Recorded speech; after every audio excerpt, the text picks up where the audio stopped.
ایسے مرد بنو جسے عورت چاہے، ایسے نہیں جسے عورت چاہیے۔ عورت کو ناپسندیدہ مرد کی محبت بھی ہوس لگتی ہے اور پسندیدہ مرد کی ہوس بھی محبت لگتی ہے۔ بستر پر لانا ہو تو کوئی ذات نہیں دیکھتا، شادی کرنی ہو تو پھر 7 نسلوں کی ذات یاد آتی ہے۔ عورت موم اپنے پسند کے مرد کے لیے ہی ہوتی ہے، ورنہ اس سا پتھر کوئی نہیں۔ جس گھر میں عورت کی عزت نہیں ہوتی، عورت بدحال ہی رہتی ہے، وہ گھر آج نہیں تو کل برباد ہو جائے گا۔ اگر شوہر بیوی کی اتنی عزت کرنی شروع کر دے جتنا رات کو اسے پیار کرتا ہے تو کبھی بھی طلاق کی نوبت نہ آئے۔ جھگڑالو عورت سے الجھنے سے بہتر ہے کہ آپ سانپوں سے کھیلیں۔ مردانگی کی بہترین سطح یہ ہے کہ مرد کی وجہ سے عورت کی آنکھوں سے آنسو نہ نکلیں۔ اذیت کے بدلے میں اذیت دے کر جس تسکین کی انسان کو تلاش ہوتی ہے وہ کبھی نہیں ملتی۔ دل کو سکون معاف کرنے سے ہی آتا ہے۔ ہر کوئی خوش رہنا چاہتا ہے، کوئی بھی دکھی رہنا نہیں چاہتا، لیکن بارش کے بغیر کوسے قزح نہیں بنتی۔ دنیا کی سرکس میں سب سے بڑا تماشا محبت کا ہے۔ باپ کے کپڑے اتر گئے بیٹی کو پہنانے میں، بیٹی کے کپڑے اتر گئے بوائے فرینڈ کو منانے میں۔ ہمارے معاشرے میں شادی کے نام پر ہی مجبوریاں ہوتی ہیں، ورنہ چسکے لیتے وقت نہ ماں کا ہارٹ فیل ہوتا ہے نہ ہی باپ کی عزت خراب ہوتی ہے۔ عزت عورت کو دیے جانے والے تحفوں میں سب سے خوبصورت، قیمتی اور نایاب تحفہ ہوتا ہے، مگر اتنا مہنگا تحفہ دینا ہر مرد کے بس کی بات نہیں۔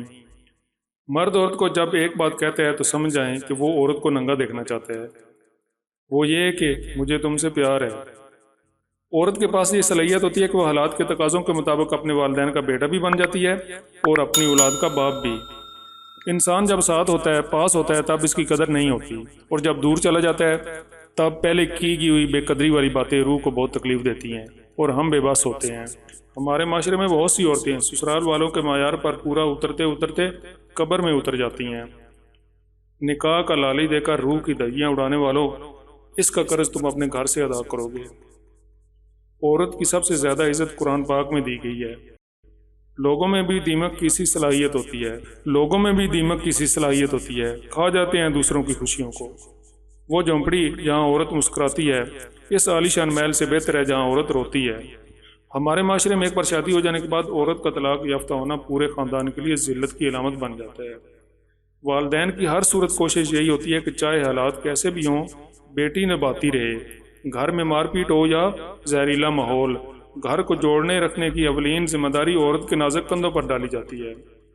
میں وہ عورت نہیں ہوں جو 13 روپیہ پیسے دے کر بک جاؤں، مجھے جیتنے کے لیے تمہیں ترازو کے پلڑے میں دولت نہیں عزت بڑھانا ہوگی۔ کچھ لوگ جتنے کیڑے دوسروں سے نکالتے ہیں، اگر صرف ایک کیڑا اپنے آپ میں سے نکال لیں تو ان کی زندگی بڑے آرام سے گزر سکتی ہے۔ آپ سے گزارش ہے کہ اگر ابھی تک آپ نے میرا چینل سبسکرائب نہیں کیا تو اسے پلیز سبسکرائب کر لیں تاکہ آئندہ اچھی اچھی باتیں آپ تک پہنچتی رہیں، اور بیل کے سائن کو بھی کلک لازمی کریں۔ بہت شکریہ۔